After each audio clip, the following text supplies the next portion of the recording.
Human engineer Ethan Cole is repairing a power core alone. He feels someone behind him. A small alien child suddenly grabs his arm and whispers, "My mom likes you, please be my dad, human." Ethan freezes. This station is ruled by strict alien laws. Humans are not allowed to form family bonds with aliens. The boy Kiri is from a powerful alien race feared across the galaxy. His people see humans as weak but useful tools. Kiri refuses to leave Ethan's side. Security drones start searching the area. Ethan realizes the boy escaped from somewhere important. Ethan learns Kiri's mother is Commander Sirin, a cold and respected alien war leader. She commands fleets that once defeated entire star nations. If Ethan is caught with her son, he could be imprisoned or erased. Kiri says something shocking. "You saved me before, you just don't remember." Flashback reveals Ethan once protected Kiri during a station riot. Ethan spoke kindly to him when no alien ever did. To Kiri, that moment meant family. The boy believes humans make the best parents because they protect the weak. Welcome to my channel Starlight Sci-Fi Stories. Thanks for watching. Please like and subscribe. The station was never truly quiet. Even when nothing moved, there was always sound.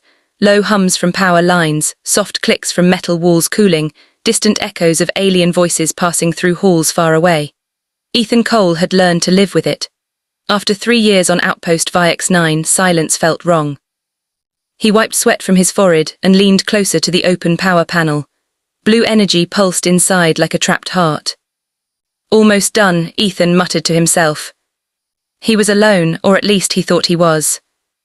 Outpost VX9 was an alien-controlled station, floating between human and alien space. Humans were allowed here, but only as workers, engineers, cleaners, fixers, never leaders, never family. Ethan reached into the panel with a tool when something brushed against his arm. He froze. Slowly, carefully, he turned his head. A small figure stood beside him. Not human. The child was short, thin, with pale blue skin that shimmered under the lights. Large black eyes stared up at him. No armor, no badge, just simple cloth wrapped around a small body. Before Ethan could speak, the child leaned closer. Very close. The boy stood on his toes and whispered into Ethan's ear. "My mom likes you, please be my dad, human." Ethan's breath caught in his chest. His hands dropped to his sides. The station sounds seemed to fade away. What did you just say?" Ethan whispered back. The child smiled, a small, hopeful smile. "You're kind, my mom needs someone kind." Ethan looked around in panic. This was bad, very bad. Alien children were never alone on this level, and humans were never allowed to speak with them freely, especially children from that race. Kid, you shouldn't be here," Ethan said softly. "Where are your guards?" The boy shook his head. "I ran away." That made Ethan's heart pound faster. Running away on VX9 was impossible unless someone very powerful was involved. Security drones scanned every hallway. Cameras watched every corner. The only beings who could bypass them were station commanders. Ethan crouched down slowly, keeping his voice calm. "What's your name?" The boy hesitated, then said, "Kiri." Ethan nodded. "Okay, Kiri, my name is Ethan, you need to go back now." Kiri grabbed Ethan's sleeve. No, that single word carried fear. Ethan swallowed. "Why not?" Kiri looked down at the floor. "They say humans don't matter, they say humans are weak." Ethan didn't answer. "My mom says that too," Kiri continued, "but she doesn't believe it, not really." Ethan's stomach tightened. "Your mom?" Kiri nodded. "Commander Sirin." The name hit Ethan like a physical blow. Commander Sirin. The iron voice, fleet breaker, the alien who had crushed 3 star systems in a single year. Her species ruled through strength and control. No mercy, no weakness. And this child was her son. Ethan stood up fast. "Oh no," he whispered. At that moment, a low mechanical tone echoed through the corridor. "Security alert, unauthorized presence detected." Red lights flashed. Kiri squeezed Ethan's hand. They're coming. Ethan looked down at the small alien fingers wrapped around his own. This was insane. He should pull away, he should call security himself, that was the rule. Instead he said, "Follow me." They ran. Ethan knew the maintenance paths better than anyone. Narrow service tunnels, old access shafts meant only for humans. He pulled Kiri into one just as a security drone floated past, its red eye scanning the hall. They hid in darkness. Kiri's breathing was fast. Ethan knelt beside him. "Why did you come to me?" Ethan asked quietly. Kiri looked at him confused. "You don't remember." Ethan frowned. "Remember what?" Kiri tilted his head. "You saved me." The word sent a strange chill through Ethan. I don't think so." "Yes," Kiri said firmly, "you did." The station lights flickered and a memory surfaced. Months ago. A riot. Different alien workers clashed over food rations. Weapons were drawn, panic everywhere. Ethan had been fixing a broken door when he heard crying. He remembered pulling a small alien child out of a crushed hallway, carrying him through smoke, hiding him until guards arrived. Ethan's chest tightened. "That was you," he whispered. Kiri smiled again. "You spoke to me, you said it would be okay, no one ever says that." Ethan closed his eyes. It had meant nothing to him, just the right thing to do. To Kiri it meant everything. The tunnel shook as armored footsteps echoed nearby. "They're searching," Ethan said. Kiri looked up at him. "They'll take you away." "For helping you?" Ethan asked. Kiri nodded slowly. "Humans are not allowed to matter." Ethan exhaled through his nose. "Well, that's stupid." Kiri blinked, then laughed softly. Ethan felt something twist in his chest. A loud voice echoed through the station. "Human engineer Ethan Cole, present yourself." That voice was calm, cold, female. "Commander Sirin." Ethan stood. "It's okay," he said to Kiri. "Stay behind me." Kiri shook his head. "She won't hurt you." "You sound very sure," Ethan said. "She likes you," Kiri replied. "I told you." Ethan stepped out of the tunnel. Guards surrounded him instantly. Alien soldiers twice his height, armor dark and sharp, weapons aimed but not firing. Commander Sirin walked forward. She was taller than most aliens, her presence heavy, powerful. Her eyes locked onto Ethan. Then she looked down at Kiri. Her expression softened for just a second. "Come here," she said. Kiri didn't move. He tightened his grip on Ethan's hand.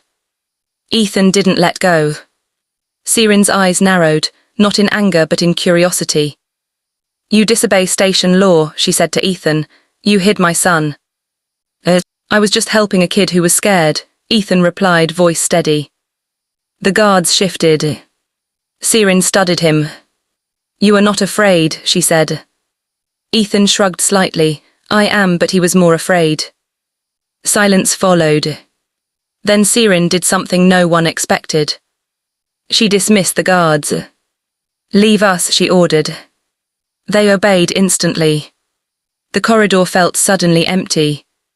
Sirin looked down at Ethan. "My son speaks of you," she said, "often." Ethan swallowed. "I didn't know." "You showed him kindness," she continued. "That is not common." She turned away. "Come," she said, "both of you." Ethan hesitated. "Where?" "To my quarters." That word made Ethan's blood run cold. No human had ever entered a commander's private space. But refusal was not an option. They walked in silence. Inside her quarters the walls were smooth, dark, almost peaceful. No weapons in sight. Kiri ran to a corner and sat down, watching. Sirin faced Ethan. "My son believes humans make good parents," she said flatly. Ethan nearly laughed from shock. "I'm not even good at keeping plants alive." Kiri giggled. Sirin ignored that. "He believes humans protect the weak," she said. "Is that true?" Ethan thought for a moment. "Sometimes," he said, "when we remember who we are." Sirin studied him deeply. "You may leave," she said suddenly. Ethan blinked. What? For now, she added, but know this, human. She stepped closer. My people do not forgive weakness. And Ethan asked quietly, and my son has chosen you. Ethan felt the weight of the galaxy settle on his shoulders. As he left the quarters, Kiri waved happily. Ethan waved back, heart heavy. Behind him, Sirin watched in silence. The question remained unspoken. Would humanity's kindness be seen as weakness? Or the most dangerous strength of all? Ethan Cole did not sleep that night. He lay on his narrow bunk in the human sector, staring at the metal ceiling as the station hummed around him. Every time he closed his eyes, he saw Kiri's face, the small smile, the way the boy held his hand like it was the safest place in the universe. And behind that memory stood Commander Sirin. Cold, powerful, watching. Humans on Viox 9 did not get second chances. Ethan knew that. If the commander decided he was a problem, he would disappear quietly. No trial, no goodbye. Still, when the call came the next morning, Ethan was not surprised. Human engineer Ethan Cole, a voice announced over the comm. Report to the High Chamber immediately. The High Chamber. That was worse. Ethan dressed slowly, his hands steady even though his heart raced. Other humans watched him from doorways as he passed. No one spoke. They all knew what it meant when a human was summoned there. The High Chamber sat at the center of the station, a massive circular room built to remind everyone who held power. Alien Council members floated or stood in their places, tall and sharp, eyes glowing faintly. Commander Sirin stood at the center. Kiri was not with her. Ethan's chest tightened. Step forward, Sirin ordered. Ethan did. An elder counselor spoke, its voice layered and cold. This human has formed an unauthorized emotional bond with a child of the Viox Dominion. Murmurs rippled through the chamber. Emotional contamination, another counselor said, a known human flaw. Ethan clenched his fists but said nothing. Sirin raised one hand and the room fell silent. This human saved my son during the riot, she said. He showed restraint, care, traits our people lack. Several counselors turned toward her in shock. You defend him, one demanded. I observe him, Sirin replied. There is a difference. The elder counselor turned back to Ethan. Human, it said, do you deny influencing the child? Ethan took a slow breath. I treated him like a person, he said simply. That caused a stir. Aliens are not persons under human law, the counselor said. Ethan met its gaze. Children are, he replied. The chamber erupted in angry sounds. Silence, Sirin commanded. She looked at Ethan. Why did you not abandon him when you learned who he was? Ethan didn't hesitate. He was scared, he said. That mattered more than his rank. Sirin studied him for a long moment. Then she turned to the council. My son has changed, she said. He asks questions, he doubts violence, he believes strength can protect instead of destroy. That is corruption, a counselor snapped. Or evolution, Sirin replied. The elder counselor's voice hardened. The human presence spreads weakness, history proves this. Humans bond, humans soften resolve, this human must be removed. Removed. Ethan understood the word clearly. Kiri suddenly ran into the chamber. No. Guards moved, but Sirin raised her hand again. Kiri stood between Ethan and the council, his small body shaking. You can't take him, Kiri cried. He didn't do anything wrong. Child, the elder counselor said, step aside. Kiri shook his head fiercely. He's my family. The word echoed through the chamber. Family. Ethan's vision blurred. Sirin closed her eyes briefly. Enough, she said. She knelt in front of her son. Kiri, she said softly, this is not how our people survive. Kiri looked at her, tears forming. Then maybe our people are wrong, he said. The chamber went silent. No one had ever spoken to a commander like that, especially not her child. Sirin stood slowly. You see, she said to the council, this is what humanity does, it teaches our children to question. That is dangerous, the elder counselor replied. Yes, Siren agreed, it is. She turned to Ethan. Human, she said, do you understand the cost of what you have done? Ethan nodded, yes. And yet, she continued, would you do it again? Ethan looked at Kiri. Then he answered, yes. The elder counselor's voice dropped. Then you leave us no choice, the human will be detained and erased. Guards stepped forward. Before they could reach him, alarms blared. Not station alarms. Fleet alarms. A massive hologram appeared above the chamber. Human ships, dozens of them. But they were not in attack formation. They were escorting vessels from other alien races. A human representative appeared on the display. This is Ambassador Reyes of Earth, she said calmly. We request immediate suspension of judgment. The council roared in protest. You have no authority here, the elder counselor said. Ambassador Reyes nodded, we know. She gestured and images filled the chamber. Alien children laughing in human schools. Mixed families sharing meals. Human doctors treating wounded alien soldiers. Human engineers rebuilding alien worlds without payment. For decades, Reyes continued, humans have lived among you, quietly helping, caring, bonding. Siren watched in silence. You call it weakness, Reyes said. We call it survival. The elder counselor snarled, emotion leads to ruin. Reyes smiled sadly. Emotion is the reason we are still alive, she replied. The chamber fell into uneasy silence. Siren stepped forward. My people conquered through fear, she said.